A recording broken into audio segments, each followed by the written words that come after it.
Om Shri Ganeshaya Namaha Om Vakratunda Mahakaya Surya Koti Samaprabha Nirvignam Kurume Deva Sarvakarishu Sarvadam Ganganapate Namaha Shri Sadguru Bhyo Namaha Om Namah Shivaya.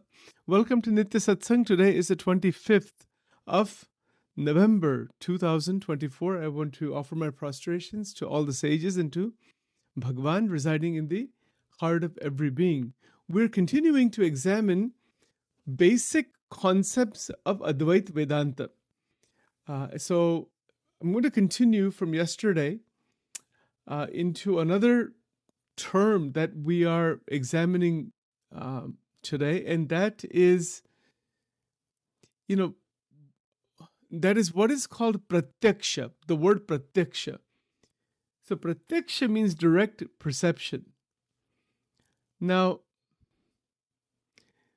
this has to do with our experience of the sense objects themselves. Through our five senses, we gain experience of the outside world. That experience we gain, we are considering that as real, that is the real experience. Well, of course, it's real. Like right now, I'm talking to you and I'm seeing this room that I'm in this world, I'm in this city or state that I'm in. It's all real. But there is something more real than what I consider to be real. So for example, the misjudgment of a wax figure for a living person can be traced to the brain's reliance on pratyaksha, direct perception, and smriti. You see a wax figure, this is an analogy, wax figure, right? And a person perceives it as for a living person. Sometimes you have those wax figures that are created. It's like, they look like the actual person is there, but it's not an actual person. So it's a misjudgment of a waxed figure for a living person, but that misjudgment can be traced. Where does that misjudgment come from? To the brain's reliance on pratyaksha and smriti. 2 points. That I have memory of a real person, real people, and I'm looking at that wax figure through my memory of the real person, but I have misjudged it. This is an analogy. So these kinds of analogies are there in Vedanta. So direct perception involves the immediate sensory recognition of an object, while memory provides the contextual and experiential background against which this perception is evaluated. I have memories, and I'm perceiving, and I'm evaluating it. So when encountering the wax figure, pratyaksha provides the raw data, its visual resemblance to a person, while smriti introduces the expectation that such forms typically correspond to living beings. It's an expectation that I see that form, that's a living being. The integration of these two faculties leads to an initial but erroneous belief, which persists until further scrutiny reveals the object's true nature. I have to scrutinize it further, touch it. Oh, that's not a living person. In Advaita Vedanta, such perceptual errors are linked to the classic analogy of mistaking a rope for a snake. Just as the rope's true nature is obscured by fear and assumption, the wax figure's inanimate essence is temporarily concealed by its alignment with the lifelike attributes. It looks like a lifelike thing, it's lifelike attributes. So both examples illustrate the interplay between avidya and vikalpa. Avidya is ignorance, vikalpa is imagination or mental projection, demonstrating how the mind's proclivity for pattern recognition can create illusory realities. What I'm reading to you is the book that I'm working on, actually, on all this stuff. So it's going to be quite interesting. But this is how we are living our life. We are living our life by mistaken perception. This Vyavarika Satyam is completely mistaken perception. So is the Pratibhasika Satyam. But they both exist because there is something real. If I'm stepping on the rope and I'm shouting, oh, it's a snake, it's a snake, it's a snake. That's because I have the memory of a snake, but I have misperceived the rope. And then I'm having all the reactions internally, psychologically, that it's a snake, the fear. But turn the light on, oh, it's just only a rope, all that thing goes away. Similarly, when the light of Jnana comes inside, the fear, agitation, difficulties, rag, dvesh, aham, mamatva, सब निकल जाता है, totally. इसको ज्ञान प्रकाश कहते हैं, ज्ञान दीप. It is called ज्ञान की स्थिति, ज्ञान की स्थिति. ज्ञानी किसको कहते हैं? ज्ञानी is not information. Information is just an intellectual, that's just intellectual content. Jnana is turning that light on. Oh, it's not a snake, it's a rope. Jnana is realizing that wax figure is not a human being. You see, it's like that. Human being is real. Yeah, it looks like a human being, but it's not. Similarly, all the forms in Maya, in one sense, they are not Brahman, but in another, because they're not actually there. They are actually, what Advaita Vedanta says is that they're not actually there at all. It is some kind of an appearance. It is a created reflection, pratibhasikam, like the mrug jal. There's no jal there. There's nothing there actually. There's a reflection on the desert ground only of the sunlight. Jal kahan hai wahan? That is pratibhasika satyam. So the actual water is somewhere. That is, so you are remembering the actual water. That actual water is the Brahman. But this reflection, that is not Brahman. That reflection is just it's a misperception. It's a misunderstanding. Now, this concept, this is called misjudgment. So it's called the sublation of erroneous belief. There's a lot of technical language here, but just slowly we'll kind of open it up. The correction of such misjudgments, whether in the wax figure example or the rope snake analogy, requires a process of it is called adhyaropa apavad. It is superimposition and negation. Initially, the mind superimposes an inaccurate belief on the object based on incomplete or misleading sensory input. Let's give a very practical example. We're living at home. Most of us are living with somebody. I'm not, but my mom used to stay here for a little while. But other than that, I think most of us are staying with somebody. What do we see? Okay, this is my husband, this is my wife, this is this person. This is what we see. It is true only very relatively. But from a Brahmic standpoint, only God is there. There is only Brahman. Vivekananda Swami has taught this. All else is not. Only Brahman. So, meaning what? You see your husband, you say, how can you see Bhagavan there? You see, we see the person, we see the form. What do we say? This is my husband, this is the form of the husband. Remove all that. Put that on the side. That's not true. That's like the wax figure. See the reality. See the reality that the person is alive.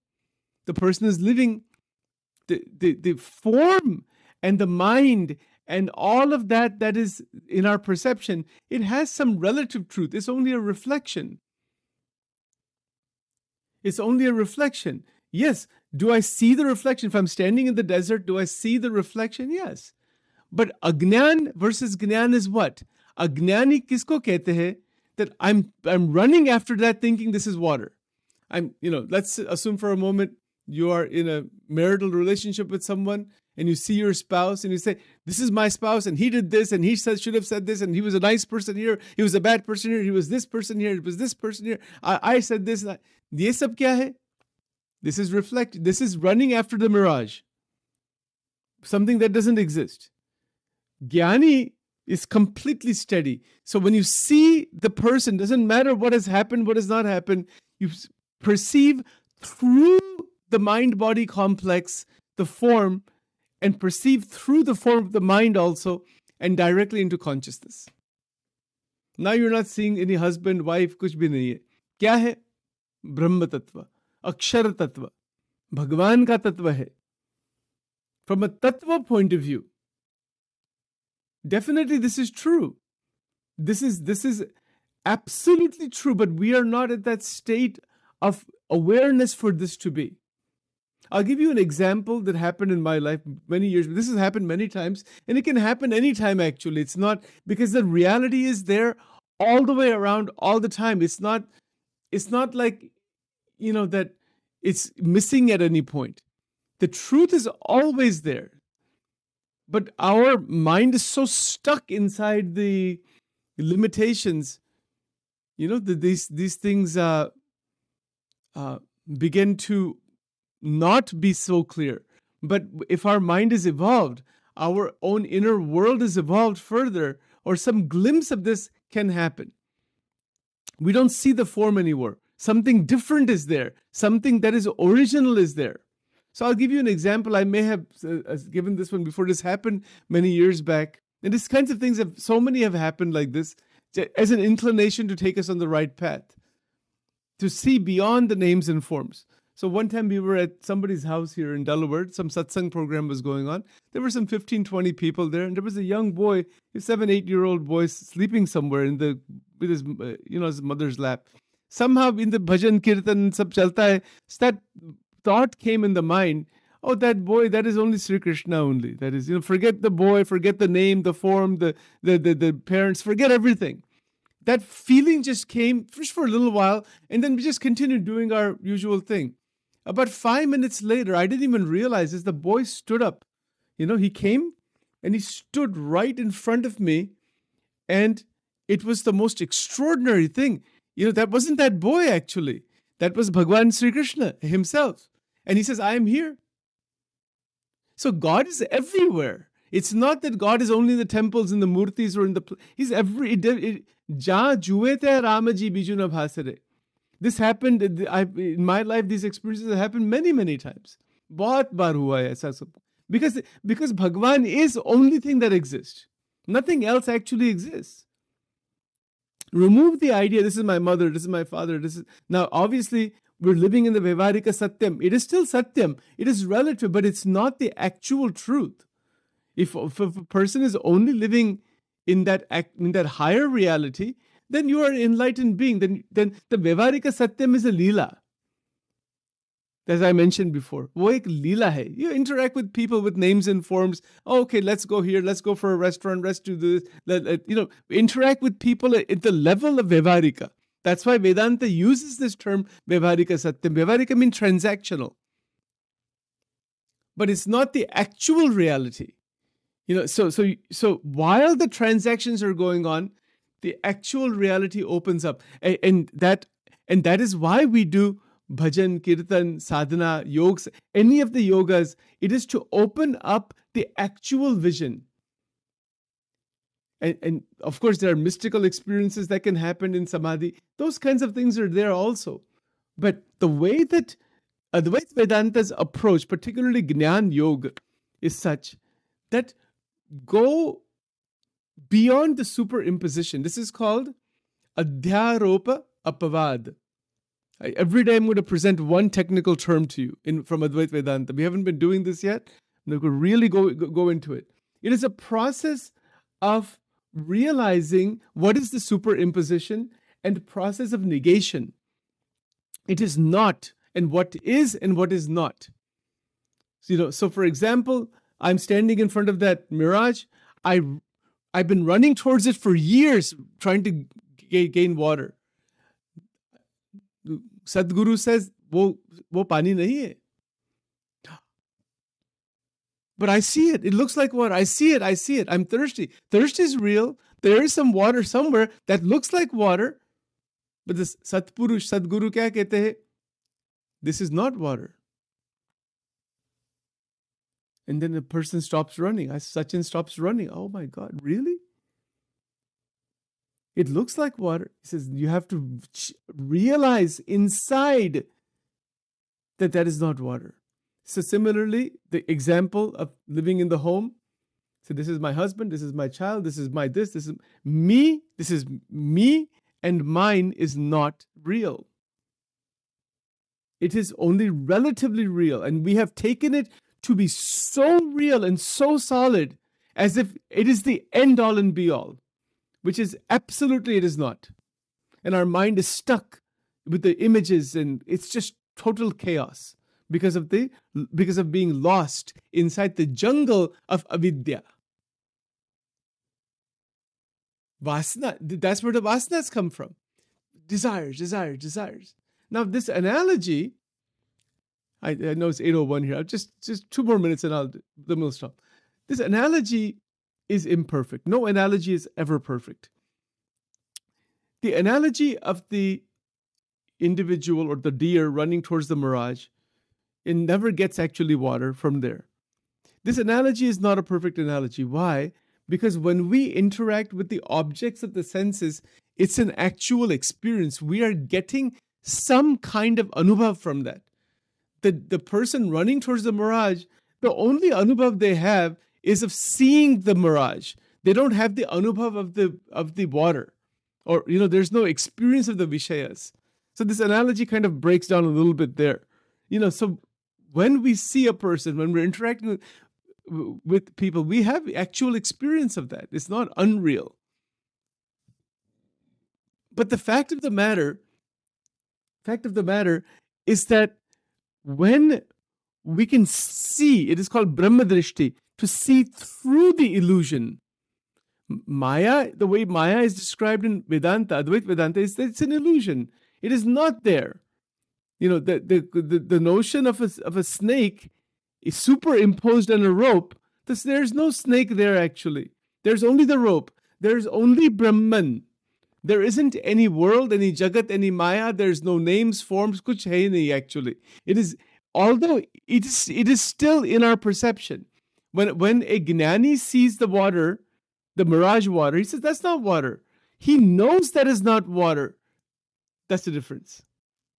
By knowing that is not water, all the internal reactions stop, the running stops, the person gets getting more thirsty by running towards that, it stops, and then something interesting happens.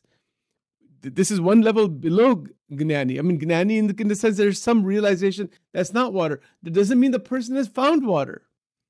A true mumukshu realizes to stop running in the sansar to find pure joy. You'll never find it. So that is called Gnana, that is Vairagya. But then from that, how can we say this? From that, the search begins for the actual water. And that is where the upasana of Bhagavan comes into the picture. Bhagavat upasana. Bhagavan ki jitni upasana hum kar sakte hai, on that basis we are connecting with that which is real. And if we don't do any upasana, our mind is only going to sink into the unreal. So sadhana that is done with great love for Bhagavan, with mahima, and of course without friction and resistance as we mentioned before, then it awakens the mind, it awakens the kundalini straight up. Kundalini Shakti awakens completely. Our buddhi awakens from its dormancy to its activated state. Ya nisha sarvabhutanam tasyam jagruti sanyami tasyam jagrati bhutani sa nisha pashyato munehe. So we become awakened. The world is asleep on this path. People in the world are running after, in Agnan and in Avidya, they have created this world out of their own Avidya. All the political systems and the divisiveness and wars and weapons and is purna Avidya hai. And not criticizing anybody, they're lost. They're stuck in misperception. That's why the fights are there and the problems are there and all these things are going on. But because of the lack of realization of oneness, that we are one. Look at all the religious conflicts that are there, the political conflicts. How many? Why? Because they have been distorted. The truths have been distorted. There can never be a conflict with somebody when there's realization. How can there be? How ridiculous is that? It's childish almost. It's absolutely, utterly childish. Because they're perceiving the truth. You see, the truth is not perceived clearly. That's why there's conflict. Otherwise, there would never be conflict. Never be. In fact, in our lives, with all the people that are around us, friends and family and co-workers and whoever is around, people, animals, when we are in Brahmic state, किसी भी साथ संघर्ष रहता ही नहीं. There's no conflict with anybody. Impossible. One of the indicators of realization of Satyam is that all conflict absolutely dissolves. Even though other people may be reacting and doing whatever they're doing, we can see beyond all of that, see the reality, and we interact with them as needed, as through Karma Yoga. There's no internalization. It's like the person seeing that mirage of the water. He can still see the same mirage. It's not anything different that he's seeing. But now there's no reaction towards it. There's no running towards it. He sees it for what it really is, that it's not there. That even each human being that we see in this world is actually not there. There's nobody here, actually. We think people are here, objects are here. Hum gaye, jagat gaya. The moment we leave this reality, maybe the world still exists. It doesn't exist for us anymore. People make a will, right? I'm going to leave this for you, leave this for you. When you are gone, there's no you, and there's no world, and there's nobody else there also. This is a fact. But, I mean, from the point of view of the individualized Atma, because when we are gone, the world is gone. This is what Advaita teaches us. We feel so much reactionary towards this Jagat. But in reality, when this body goes, because the body is just it's just a play of the energy, it will change form, but the Chaitanyam is real. If we realize the Chaitanya, the world itself disappears. It is called Jnana Pralay. It is called Atyantika Pralay. Jagat hai hi nahi. As real as we are holding on to it, it absolutely vanishes in Samadhi. Vivekananda Swami was placed in Samadhi by Ramakrishna Paramas. Everything began to vanish around him. Completely dissolved. That is the incident. Then it snapped back in. That is the power of Maya. It's a very mystical subject. Okay, we'll talk more about it later. Om Dhyanamulam Gurur Murti Mantramulam Gurur Vakyam Pujamulam Gurur Padam Mokshamulam Gurur Kripa Om Aim Rim Glim Chamundai Viche Sarva Mangala Mangalle Shive Sarvartha Sadike Sharanye Trambake Gauri Narayani Namostate Ya Devi Sarva Bhuteshu Mahalakshmi Rupena Samstita Namaste Namaste Namaste Namo Namah Om Kara Charanakritam Va Kayajam Karmajam Va Shravananajam Va Manasam Va Paradam Vihitam Va Sarvame Tat Shamasva Jai Jai Karunabde Shri Mahadeva Shambho Om Divalingaya Nama Urdhvalingaya Nama Atmalingaya Nama Paramatmalingaya Namo Namah Shri Uma Maheshwara Swami Ne Namaha Om Shri Radha Krishna Arpanamastu.